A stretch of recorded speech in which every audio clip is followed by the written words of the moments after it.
শুরু করিতেছি মহান আল্লাহর নামে, যিনি পরম করুণাময় এবং অত্যন্ত দয়ালু। দেশের এই পরিস্থিতিতে, বন্যা পরিস্থিতিতে আমাকে আসতেই হলো আবার ভিডিওতে। আমি সোশ্যাল মিডিয়ার মাধ্যমে যেভাবে দেখলাম যে এত পানি, বিশেষ করে আমি আমাদের এলাকায় দেখলাম যে 93 সালের পরে হবিগঞ্জে এত পানি খোয়াই নদীর উপরে কখনো হয়নি। কারণ একটা ভারত থেকে একটা ড্যাম এটা ছেড়ে দেওয়ার কারণে পানি আর কোনোভাবে কুলায় উঠতে পারতেছে না আমাদের নদী। এইদিকে আবার আমাদের দেখলাম যে ফেনীতে তো মানে শুধু বাড়ির ভিতরে ঢুকছে তা না, বাড়ির চালের উপর দিয়ে পানি যাচ্ছে।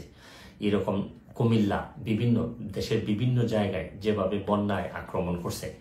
আমি যেহেতু বন্যা নিয়ে কাজ করছি, আমার কাছে মনে হয়েছে যে এই বন্যার সময় আমার একটা অধিকার আছে যে আপনাদের সবাইকে একটা আহ্বান করার, যে যে যে এলাকায় কৃতি সন্তান আছেন তারা নিজেরা একটু ঝাঁপিয়ে পড়েন মানুষের।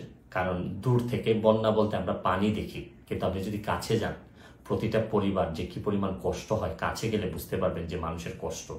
আমরা তো এমনি শুধু থই থই পানি দেখি, কিন্তু ভিতরে গেলে বোঝা যায় মানুষের খাবারের অভাব হয়, মানুষের পয় নিষ্কাশন ব্যবস্থার অভাব হয়, মানুষের স্যালাইন লাগে। সামান্য একটা স্যালাইন নিয়ে যেতে পারলেও অনেক বড় উপকার হয়।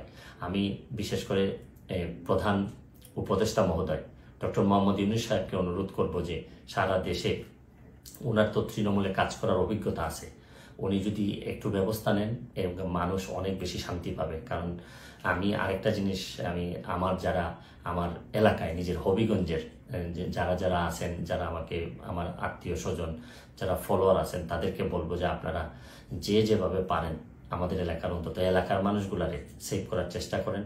আমার পক্ষ থেকে আমি যেভাবে পারি কিছু না কিছু সহযোগিতা করার চেষ্টা করব।